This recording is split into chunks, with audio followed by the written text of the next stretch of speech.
Okay ဒီနေ့မှာတိမ်ငယ်စိတ်ကိုဖြစ်စေတဲ့အကြောင်းရင်း၄ခုကိုဆိုပြီး sharing လုပ်ပေးပါမယ်ဆိုတော့တိမ်ငယ်ဆိုရဲစကားပေါ့နော်ဆိုလို့ကြားဘူးလိမ့်မယ်အားလုံးဒီပါနဲ့ရင်းနှီးရဲ့စကလုံးတစ်ခုပဲဆိုတော့ဆိုလို့အနေနဲ့အများတော့တိမ်ငယ်စိတ်ဆိုတဲ့အရာကိုခံစားဘူးကြလိမ့်မယ်နဲတာနဲ့များတာပဲကွာလိမ့်မယ်ဆိုလို့ကိုယ်တိုင်လည်းတိမ်ငယ်ဆိုရဲခံစားချက်ကိုခံစားရတဲ့အချိန်ခါရှိခဲ့ဘူးတယ်အဲ့လိုအချိန်ခါကြီးမှာဆိုပြီးတွေးမိတာကပေါ့နော်ငါဘာကြောင့်တိမ်ငယ်ရရလဲပေါ့ငါရဲ့တိမ်ငယ်စိတ်တွေကဘယ်စီကနေလာခဲ့ရလဲဘလူရာတွေကငါ့ကိုတိမ်ငယ်သွားစေရလဲအဲ့လိုမျိုးစဉ်းစားမိရပေါ့နော်အဲ့လိုမျိုးတွေတွေးမိပြီးတော့ဆိုပြီးရှာဖွေရဲ့အခါမှာဆိုပြီးအနေနဲ့၄ခုတွေးခဲ့ပါတယ်အချက်၄ချက်တွေးခဲ့ပေါ့နော်အဲ့အချက်၄ချက်မှာဆိုရင်ပထမဆုံးတစ်ချက်ကတော့ everything is not perfect ဆိုတာကို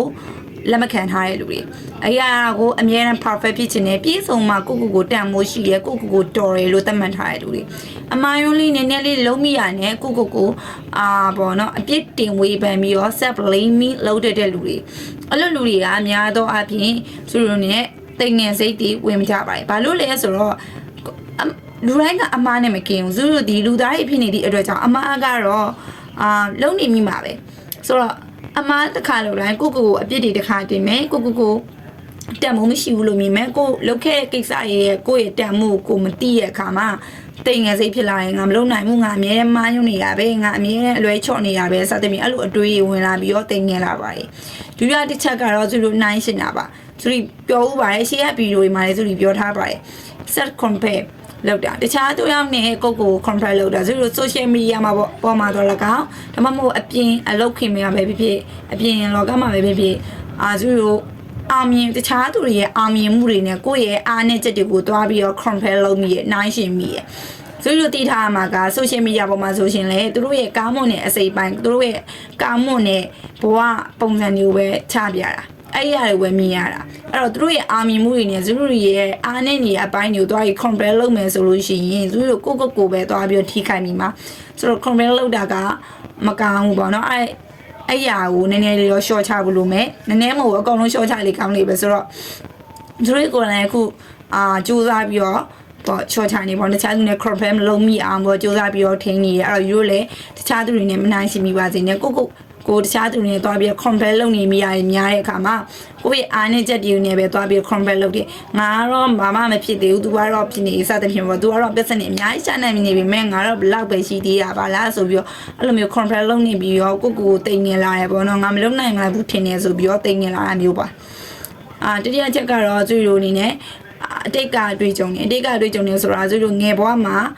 ကိုယ့်ရဲ့မိဘဒါမှမဟုတ်ရင်ကိုယ့်ရဲ့ဆွေမျိုးတွေကိုယ့်ရဲ့ဆရာမတွေပေါ့နော်သူတို့စီကနေပြီးတော့အပြစ်တင်ဝေဖန်နာရီခံရတယ်အဲ့လိုခံရတယ်ကြရင်လူရှူရီခံရတယ်အဲ့လိုပေါ့နော်စိတ်တညာတွေအများကြီးခံရတဲ့အချိန်မှာသူတို့ကြီးလာတဲ့အခါမှာတိမ်ငယ်စိတ်ဝင်လာနိုင်တယ်ဘယ်လိုလဲဆိုရင်ငယ်လေးကလေးကအပြစ်တင်နေကြရတယ်နေကအတုံးကြဘူးနေကမတော်ဘူးနေဘာမှမလုံနိုင်ဘူးအဲ့လိုအပြစ်တင်နေနေစဉ်ရက်ဆက်ကြားနေတဲ့ကလေးတယောက်ဒီကိုယုံကြည်မှုမရှိဘူးပေါ့နော်ဘာလို့ငါလုံနိုင်မှာမဟုတ်လို့ပဲတွေးမိလာတယ်အဲ့တော့ကြီးလာတော့လေထုံနေလောက်အောင်မယ်အဲ့လိုငယ်လေးကလေးကမှအဲ့လိုပြစ်တင်ဝေဖန်တန်ကြားမှာကြီးပြင်းခဲ့ရတဲ့ကလေးတယောက်ကကြီးလာတယ်လေကိုယုံကြည်မှုကလုံလောက်မရှိဘူးဆိုတော့ကိုယုံကြည်မှုလုံလောက်မရှိတော့ကဘာဘဲလုံကိုမလုံနိုင်ဘူးလို့ပဲထင်တယ်ငါမတော်ဘူးငါတကယ်အတုံးမကြဘူးထင်တယ်အဲ့လိုမျိုးပဲအတွေးရည်နဲ့ပိတ်မိနေပြီးတော့ယုံကြည်မှုမရှိတဲ့ခါမှာဆိုဖြည်းဖြည်းနဲ့ဘာမှမလုံနိုင်တော့ဘဲနဲ့တိမ်ငယ်စိတ်ကဖြစ်လာတယ်နံပါတ်၄ချက်ကတော့သူတို့ကျေးဇူးတင်တတ်တဲ့စိတ်မရှိရ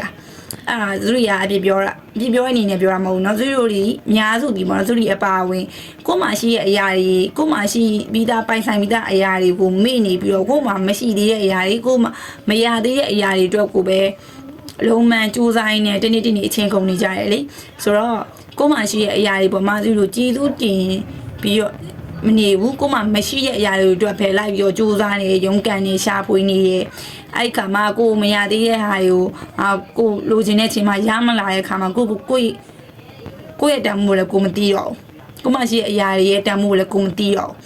့အဲ့ခါမှာသူတို့တိမ်ငယ်တဲ့စိတ်ကားဖြစ်လာတယ်ဆိုတော့ကိုမရှိတဲ့အရာတွေပေါ်မှာသူတို့ကျေးဇူးတင်တတ်ဖို့လိုတယ်တေးလေးရကစားပေါ့နော်သူတို့ကိုကအစနောက်ကိုရဲ့မိသားစုကိုချစ်ရတဲ့လူတွေကိုချစ်ခင်တဲ့လူတွေကိုရဲ့တငယ်ချင်းတွေကိုရဲ့အိမ်မွေးကြောင်လေးတွေခွေးလေးတွေကအစားစုလို့ကျေးဇူးတင်တတ်ဖို့လိုတယ်ကျေးဇူး တိကျဖို့လည်းလိုတယ်ပေါ့နော်ဆိုတော့ကျေးဇူးတင်တဲ့စိတ်ကလေးရှိဖို့လိုတယ်ဆိုတော့အဲ့တော့ကိုမှရှိတဲ့အရာတွေပေါ့မှာကျေးဇူးမတင်တတ်ဘူးဆိုလို့ရှိရင်ကိုမရှိသေးတဲ့အရာတွေအတွက်ပဲလိုင်း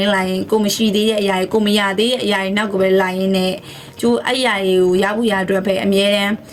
ကြိုးစားရင်းနဲ့ပေါ့နော်နည်းနည်းများတော့ပင်မနဲ့ဝါပင်မပြီးတော့ကိုလိုချင်တဲ့ညာတွေမရလာတဲ့ခါမှာကိုအပြစ်တင်နေတိမ်ငယ်စိတ်ကဝင်လာတယ်အဲ့တော့ဇူရီရှာဖွေတွေ့ရှိတဲ့အချက်လေးချက်ကတော့အဲ့လေးချက်ပဲ everything is not perfect ဆိုတာကိုလက်မခံထားတဲ့လူတွေကိုတခြားသူနဲ့အမြဲနှိုင်းယှဉ်တဲ့လူတွေအတိတ်ဘဝမှာဖြစ်နေအတိတ်မှာပေါ်တော့ကိုယ့်ရဲ့ငယ်ဘဝမှာကြုံခဲ့ရစိတ်တရားရခဲ့ကြတဲ့လူတွေတတိယချက်ကတော့ကျေးဇူးတင်မှုမိတ်နေတဲ့လူတွေเนาะကျေးဇူးတင်မှုမိတ်နေတဲ့လူတွေပေါ့နော်ဆိုတော့ပထမတစ်ချက်ကတော့သူတို့ everything is not perfect ဆိုတာကိုလက်ခံနိုင်ရတယ်လူသားတွေဖြစ်တဲ့အတွက်သူတို့အမားတော့လုံးမိမှာပဲအနေနဲ့အများပဲကွာမယ်ဆိုတော့အမားလုံးဝမလုံးမိဖို့ကတော့ဖြစ်နိုင်ကြီးအနေနဲ့အဲ့အရာကိုသူတို့လက်ခံထားမှရမယ်ပြီးတော့ self compare လုပ်တာကိုတခြားတစ်ယောက်နဲ့နိုင်ရှင်တာအဲ့ဒီအရာအတွက်သူတို့ရှိမှဗီဒီယိုတွေလုပ်ပေးထားပြီပြောပေးထားရပေါ့နော်ကိုနိုင်ရှင်တာရဲ့စိုးကျိုးတွေကိုပြောပေးထားတယ်အဲ့လေတစ်ချက်သွားကြည့်ပါနော် self compare လုပ်တာကတကယ်ကိုမကောင်းပါဘူးဆိုရပါတယ်အရန်ပေါ့နော်တိတ်တော်ထိကြိုက်ရတယ်ပေါ့ဆိုတော့နံပါတ်3ချက်ကကြတော့ကိုယ့်ရဲ့ငယ်ဘွားရခဲ့တဲ့စိတ်တန်ရတယ်အဲ့ဒါကြတော့ကိုယ်တိုင်ကုမှပဲပျောက်တယ်ပြီးကြတော့ကိုကအဲ့ရအတွက်ကြံပြရမယ်ဆိုရင်ဇူရီနီနဲ့ကအရန်ဆိုးရတယ်ကိုလုံးဝဟိုမှာစိတ်တရားကြီးစားဖြစ်နေရဆိုလို့ရှိရင် psychologist တီတွားပြီးတော့အကြံပေးဆွေးနွေးပါအဲ့ဒါတော့ဇူရီအကြံပေးနိုင်တာပေါ့နော်ဘာလို့လဲဆိုတော့လူတွေကတယောက်နဲ့တယောက်ရတဲ့ငယ်ဝါရဲ့စိတ်တဲ့ညာတွေရပုံရနည်းရမတူတော့ဘူးဒီဗီဒီယိုမှာအကြံမြင်အများကြီးအကြံမပေးနိုင်ဘူးဆိုတော့ကိုရအောင်အတင်းပြီးတော့ကြိုးစားကြည့်ပါအဲ့လိုမှမရအောင်ဆိုရင်တော့ psychologist စီသွားပြီးတော့အမှ7ဆရာကုသမှုသွားပြီးတော့ခံယူပါလို့ကြံပေးချင်ပါတယ်နံပါတ်4ချက်ကတော့ကျေးဇူးတင်တဲ့ပုံမေးနေရလို့တွေကတော့ဒီနေ့ကစပြီးတော့ကျေးဇူး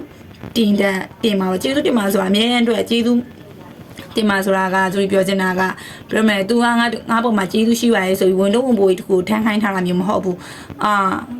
ဇူရီဒီကိုလိုချင်တဲ့အရာ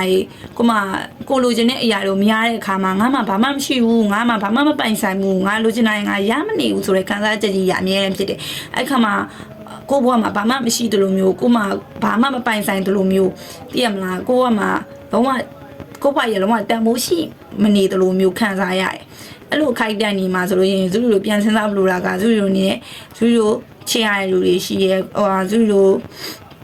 ချေမေးဆိုရီဇူရီတို့နားမှာရှိနေသေးတယ်ကြရင်ဇူရီရိုကိုရန်နဲ့ဇူရီအတွက်ရှိနေတယ်ကိုအတွက်ကိုရှိရဲဆိုတာကိုလည်းသိထားရမယ်အဲ့တော့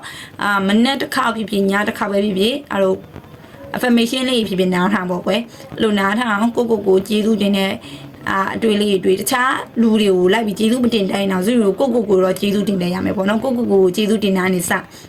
ပြီးတော့အဲ့လိုမျိုးကျေးဇူးတင်တဲ့အလေးကျင့်လို့လုပ်ကြည့်ပါဆိုတော့အများကြီး changes လုပ်သွားမယ်လို့မပြောနိုင်တော့မှအဲ့ဒီຢာလေးတစ်ခုကဘာလို့ပြင်နေမလဲဆိုတော့အဲ့